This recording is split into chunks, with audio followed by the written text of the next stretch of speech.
अस्सलाम वालेकुम and welcome to कानून बोलता है विद बैरिस्टर फातिमा शाहीन। नाज़रीन, एनसीआरसी के एक रीसेंट पॉलिसी ब्रीफ के मुताबिक ना सिर्फ स्ट्रीट चिल्ड्रन बल्कि चाइल्ड बेगर्स भी एक वो वनरेबल कैटेगरी ऑफ ग्रुप है जो कि बच्चों में एटलीस्ट सबसे ज़्यादा वनरेबल है। पाकिस्तान में जब हम चाइल्ड बेगरी की बात करते हैं तो ये जानना बहुत ज़रूरी है कि किस तरह से इस तरह के एक्ट्स को क्रिमिनलाइज किया गया है। इसी इशू को अपने आज के शो में हम ज़ेरे बहस लाएंगे। हम आपको बताएंगे कि किस तरह से पाकिस्तानी लॉ के मुताबिक चाइल्ड बेगरी जो है वो एक क्राइम कंसिडर किया जाता है। इसके साथ साथ हम इस बात पर भी रोशनी डालेंगे कि जहाँ पे चाइल्ड बेगर्स को रेस्क्यू किया जाता है, जहाँ पे उनको रिहैबिलिटेट किया जाता है, तो इस हवाले से कानून क्या कहता है कि वो कौन से इक़दामात हैं जो कि लेने चाहिए। मूविंग ऑन, हम इस बात पर भी बेसिकली डेल्व अपॉन करेंगे कि जहाँ पे हम बात करते हैं चाइल्ड बेगर्स के मुख्तलिफ राइट्स की, चाहे वो राइट टू एजुकेशन हो, चाहे वो right to live there life dignity हो, उनको जो है हम किस तरह से at a very basic level ensure कर सकते हैं। जहाँ पे laws at least on paper बहुत क्लियर हैं, वहाँ पे हम किस तरह से बतौर एक सोसाइटी इंश्योर कर सकते हैं कि हम इन तमाम लोगों को जिनको फोर्स किया जाता है बेग करने के लिए, उनको वो तमाम जो है वो राइट्स वो इन प्रैक्टिस मिलें।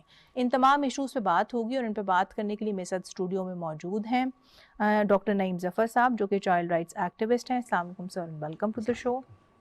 आपसे जानना चाहूँगी सर कि जब हम बात करते हैं चाइल्ड बेगरी की तो हम ये बात अंडरस्टैंड करते हैं कि ये एक ऐसा इशू है जो कि ऑफ कोर्स सिर्फ हम लीगली स्ट्राइव नहीं कर सकते कि हम इसको एड्रेस करें, ये भी बहुत इंपॉर्टेंट है कि हम इसको एक सोशो इकोनॉमिक पर्सपेक्टिव से भी देखें।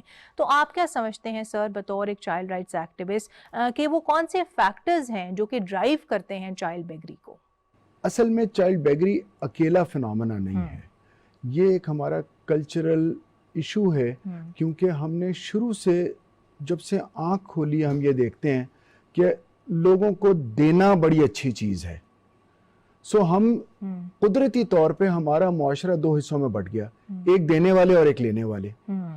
तो जो लेने वाले हैं उनमें कुछ लोग मेहनत करके लेते हैं और कुछ ने ऐसे तरीके ढूंढ लिए कि मेहनत ना करनी पड़े जी। अब जैसे अगर इस वक्त पाकिस्तान में 1 करोड़ से ज्यादा बेगर्स मौजूद हैं तो इट स्पीक्स फॉर इटसेल्फ।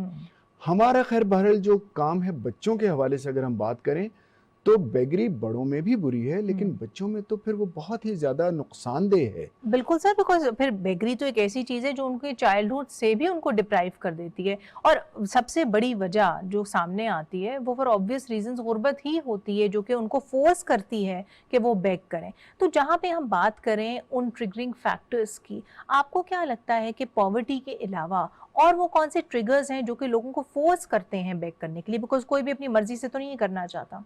मेरा ख्याल है पॉवर्टी को एक साइड पे रख दें, क्योंकि अगर हम पाकिस्तान में पॉवर्टी देखें तो इस वक्त तो बात कर रहे हैं कि 40% आबादी हमारी पॉवर्टी से नीचे है, तो फिर 40% हमारे गरीब गुरबा जो हैं वो मांगने वाले होने चाहिए।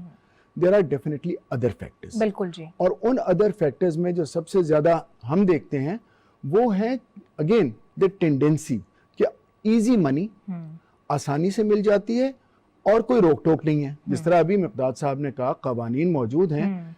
मैं तो आप यकीन माने कि हालांकि चाइल्ड राइट एक्टिविस्ट हूं, लेकिन मैंने इस कानून को कभी भी अमल दरामद होते नहीं देखा। इसमें एक बहुत इंपॉर्टेंट चीज़ जो कि मैं मजीद ऐड करना चाहूँगी वो ये है कि जहाँ पे आप हवाला दे रहे हैं इस कानून का, that is the Punjab neglected and destitute children act, यही वो कानून है जिसके अंडर जो है basically child protection and welfare bureau Punjab में भी कायम किया गया है, जो कि बहुत एग्जेम्पलरी काम कर रहा है बच्चों को रेस्क्यू करने के हवाले से। सर, इस पर मैं चाहूँगी कि आप भी मजीद कॉमेंट करें। जब हम बात करते हैं चाइल्ड बेगर्स को रेस्क्यू करने की, वहाँ पे एक बहुत इंपॉर्टेंट एस्पेक्ट ये भी है कि एक दफ़ा आपने जब उनको रेस्क्यू कर दिया है इस कानून के तहत, तो फिर आप उनको प्रॉपर्ली रिहैबिलिटेट भी करें, आप उनको मास्टरी की तरफ वापस पलटाएं।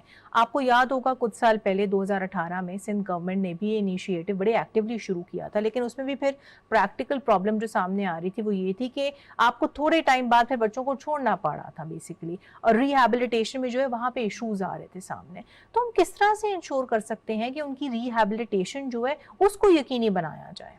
एक ऐसा बच्चा जिसने सड़क पे आंख खोली और देखा कि उसके बाप को डांट पड़ रही है रोजाना, उसकी माँ पे आवाजें कसे जा रहे हैं और सारा बचपन वो धत्कारा जा रहा है, आज वो मांग रहा है और उसको उठा के हमने रिहैबिलिटेट करना सोच लिया। आपका क्या ख्याल है वो रिहैबिलिटेट हो जाएगा? It's such a difficult thing. उसकी सेल्फ एस्टीम तो पहले ही नहीं है, आपने उसको माशरे में इंक्लूजन तो है ही नहीं, वो नहीं समझता कि वो इस माशरे का हिस्सा है। उसको पता है कि वो एक धत्कारा हुआ शख्स है, एक धत्कारे हुए खानदान से, एक धत्कारे हुए माशरे से। वो रिहैबिलिटेशन छोटे पीरियड में नहीं हो सकती, it takes months and years. Unfortunately हमारे पास वो वसाइल नहीं है कि हम ये सारे काम कर सकें। अब इसमें रोल आ जाता है सिविल सोसाइटी का। हमारी जैसी ऑर्गेनाइजेशंस जो कि ये काम कर रही हैं, हम उन बच्चों को 6-6 महीने साल रिहैबिलिटेट करते हैं और उनके पेरेंट्स की तरफ वापस जाते हैं। इट्स अ फैमिली का काम करना है हमने। सो एक तरफ तो हमें इसको बचाना है सबसे पहले, ताकि फैमिलीज इस तरफ राग़िब ना हो, और फिर अगर एक दफा हो जाए तो फिर उनको मौके दिए जाएं री इंटीग्रेट करने के। बिल्कुल। सो जब तक ये सोसाइटी और हुकूमत मिलके काम नहीं करेगी, ऐसा नहीं हो सकता। बिल्कुल। आपकी तरफ मैं आऊंगी sir, and before we conclude today show, आपसे जानना चाहूंगी एट लेंथ तो हमें मिकदाद साहब ने बताया कि वो कौन से इक़दाम हैं जो कि हमें लेने की ज़रूरत है। लॉज अपनी जगह मौजूद है, उनके बारे में हमने बात की। लेकिन सर जब हम ये कहते हैं कि हमने इन बच्चों को मेन स्ट्रीम में लेकर आना है, जिस तरह कि मैं पढ़ रही थी while preparing for this show कि यूके में बेसिकली एक बड़ा इंपॉर्टेंट कैंपेन चला था जहाँ पे उन्होंने इंश्योर किया था कि जो स्ट्रीट चिल्ड्रन हैं उनको आप मुख्तलिफ किस्म के स्पोर्टिंग इवेंट्स जो उनका पार्ट बनवाएं। फिर हमने ये भी देखा है कि ब्राज़ील में टाइम एंड अगेन जो है पेरेंट्स को फाइनेंशियल असिस्टेंस दी जाती है ताकि वो बच्चों को पढ़ाएं, बनिस्बत इसके कि वो उनको बाहर भेजें और उनको फोर्स करें कि वो बेग करें। तो आप क्या समझते हैं कि पाकिस्तान ओवरऑल वो कौन सी इनिशिएटिव्स है जो ले सकता है? बिकॉज लॉज की इम्प्लीमेंटेशन तो अपनी जगह है ना, इस तरह के सोशल स्कीम, सोशल इनिशिएटिव्स भी तो आ सकते हैं जो कि उन लॉज की इम्प्लीमेंटेशन को फर्दर स्ट्रेंथन करें। इस वक्त भी अगर हम देखें तो I am a part of the working group street children पे, एक वर्किंग ग्रुप है international society for prevention of against child abuse का। जी सर। और वो इस पे हमें गाहे बगाहे एविडेंस बेस्ड इंफॉर्मेशन देते रहते हैं। हमने जो हमारे बच्चे थे, हमारा शेल्टर, हमने जब हम उनको स्कूल भेजते थे तो ना सिर्फ वो बच्चे पढ़ाई में एक्सेल करते थे, वो स्पोर्ट्स में भी एक्सेल करते थे। सो इन बच्चों में क्योंकि ये आमतौर पर ज़रा सी उम्र में भी ज़्यादा होते हैं और ये मेच्योर जल्दी हो जाते हैं, तो they have got immense potential to learn. तो इसी तरह अब इस वक्त हम हुकूमत पाकिस्तान पंजाब के साथ मिलके और यूनिसेफ के साथ मिलके 12 अजला में हमने हस्पताल के अलावा स्कूल और कम्युनिटी चाइल्ड प्रोटेक्शन कमेटीज बनाई हैं जो कि इनकी सेफ गार्डिंग इंश्योर करती हैं तमाम बच्चों की, और ख़ास तौर पे वो बच्चे जो कि मुश्किल हालात में हैं, जिनमें के स्ट्रीट चिल्ड्रन और चाइल्ड बेगर्स भी हैं। सो हम उनके लिए काम कर रहे हैं ताकि उनको मेन स्ट्रीम किया जाए। उनके लिए जो पाकिस्तान में मेरे ख्याल में जो ज़्यादा ज़रूरी है, स्पोर्ट्स भी एक बहुत अच्छी बात है, लेकिन इनके लिए ऑक्यूपेशनल जो है वो वोकेशनल ट्रेनिंग्स और इस तरह की चीज़ें, स्किल डेवलपमेंट के ऊपर, और उसके ऊपर हमारी सोसाइटीज़ काम भी कर रही हैं। ये काम अभी बहुत छोटे लेवल पे है और इंडिविजुअल लेवल पे है। हमारे पास कम से कम भी तो 1 मिलियन से ज्यादा बच्चा है जो स्ट्रीट कनेक्टेड है। सब स्ट्रीट कनेक्टेड बच्चे को जरूरी नहीं है कि वो रात को भी स्ट्रीट पे ही सो रहा हो।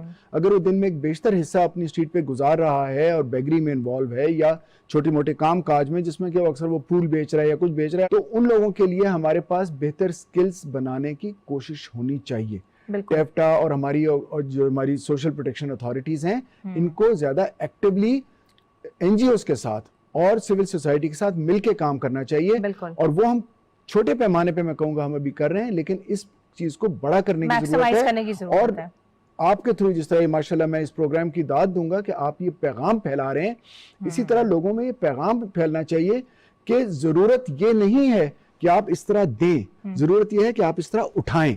जी, आपका भी पॉइंट आ गया। इसी नोट पे अपने प्रोग्राम का इख्तिताम करेंगे। Thank you so much sir.